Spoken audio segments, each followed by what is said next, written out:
The Bank of Ghana is preparing to put $1 billion in the Ghana's foreign exchange market. Yes, $1 billion. That sounds like a lot of money because it is. But here's the question. What does that mean for you? Because when you hear something like forex market, you might think it is something for just the banks, for traders, or for big businesses. But it isn't. The dollar affects everything or almost everything around you. Your phone, your car, fuel, food, medicine. Mention it. Even the cost of running a small business. So if the cedi gets stronger against the dollar, does that mean things should be more cheaper or things should become cheaper? And where is the Bank of Ghana even going to get $1 billion from?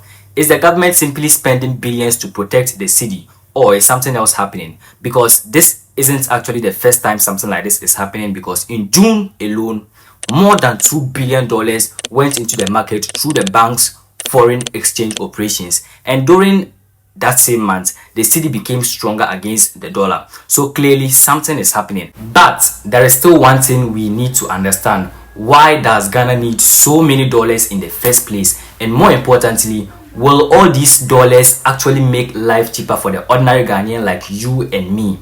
That is what we are going to find out today. So make sure to stick around till the end.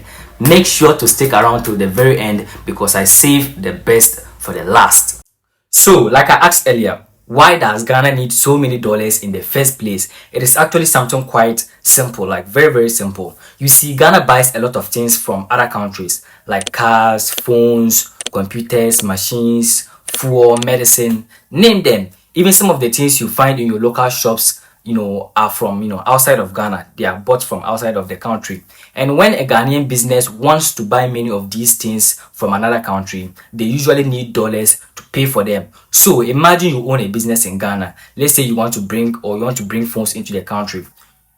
You have cedis, right? You have your cedis, all right. But the person selling the phones to you wants dollars. So you have to go looking for dollars. And you are not the only one, because thousands of other businesses are doing the same thing. They are also looking for the dollar. For example, people traveling needs the dollar. Companies importing goods need dollars. Businesses paying for things from outside Ghana needs dollars. Everybody is looking for the same thing, dollars.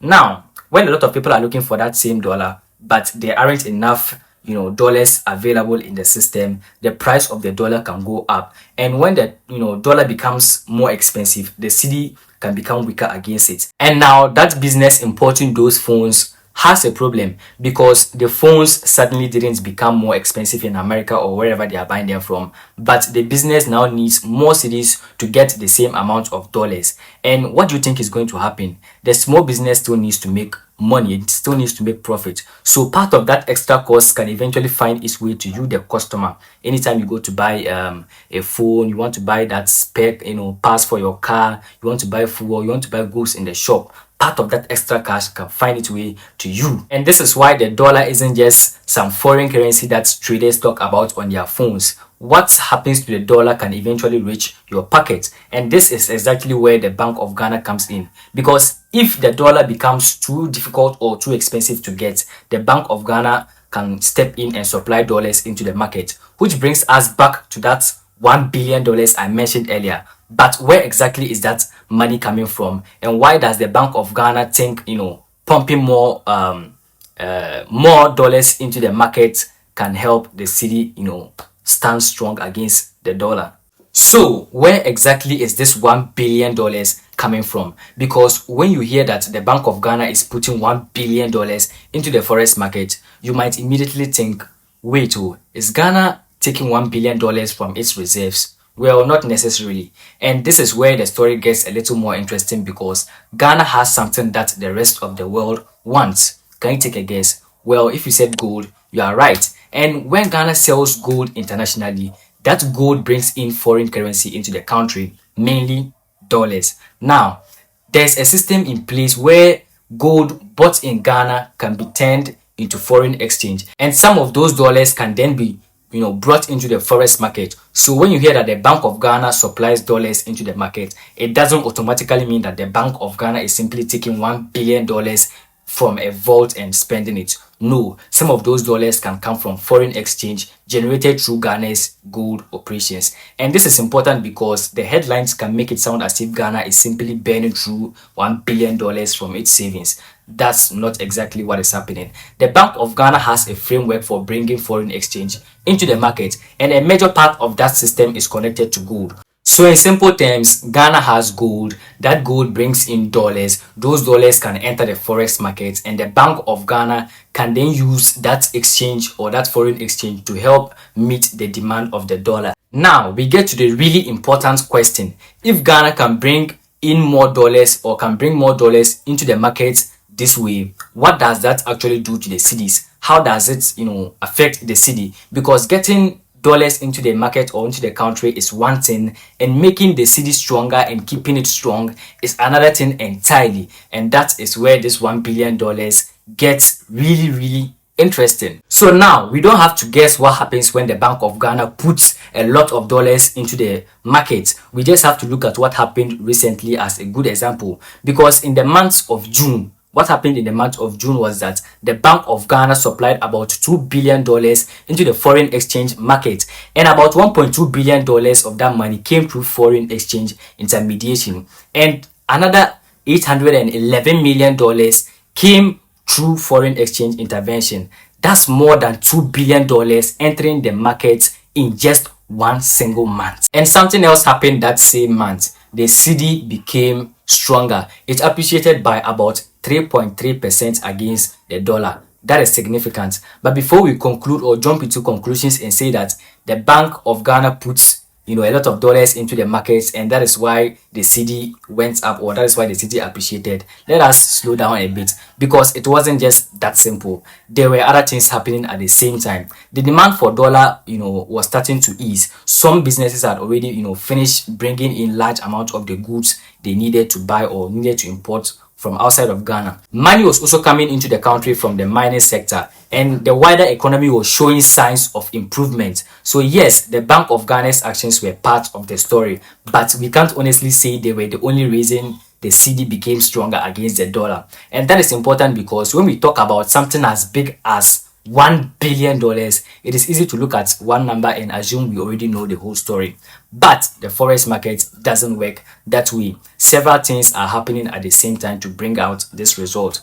And this brings us to something you might already be wondering. If the cedi is getting stronger, why aren't we seeing everything become cheaper? Now, that is a fair question to ask because the exchange rate is only one part of the price you pay. Take fuel, for example. The price of crude oil matters, the price of refined fuel matters, taxes and levy matters, transportation cost matter, distribution cost matters, and of course the businesses selling the fuel still have their own expensive and their own cost. So even if the cedi becomes stronger against the dollar, that doesn't mean the price of fuel will automatically drop the next day. The same applies to your phone, your car, or building materials, or even some of the food we bring into the country. You see, a stronger cedi can make imported goods cheaper for the person bringing them into Ghana. But that doesn't mean you will automatically see the same amount of savings when you walk into the shop to buy something. There are still other costs in between, and sometimes the businesses may simply keep its prices where they are. So if the cedi gets stronger by, let's say, 5%, you shouldn't expect every imported goods to suddenly become 5% cheaper. That is not how it works. But a stronger cedi can still help. It can make it easier for businesses to plan. It can reduce, some of the pressure on importers. And if those savings are passed on, you can eventually feel it as a customer. So the real question isn't just, is the cedi getting stronger? The bigger question here is, are those improvements actually reaching ordinary people like you and me? And that brings us to one of the biggest questions of all yet. Is this actually fixing Ghana's currency problem, or are we just buying ourselves some time? And this is where that $1 billion comes back into the story. You see, $1 billion sounds massive, and yes, it is. But the real story isn't just the number. It is what happens after those dollars enter the market. Does the cedi become stable? Do businesses actually reduce their prices when their costs come down? Does inflation stay low? And can Ghana continue bringing in enough dollars into the country without always needing, extraordinary support?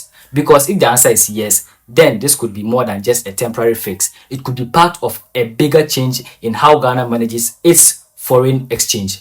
But if the answer is no, then we may simply be just postponing the next currency problem or crisis. And for the average Ghanaian like you and me, that is what really matters. Not whether the headline says $1 billion, but whether months from now you can actually feel the difference in your pocket. Because when the dollar moves, Ghana moves with it. And that's the part we should all be watching. My name is Remy, and if you enjoy stories like this that go beyond the headlines, then this is the right channel for you. Go ahead and hit that subscribe button. And if you are feeling generous today, maybe just a little bit generous, go ahead and hit the like button as well, and I'll see you in the next one. Thanks for watching. And also, if you have any thoughts or comments, leave them down below. I'm going to be reading all of them. Thank you, and see you in the next one. Bye.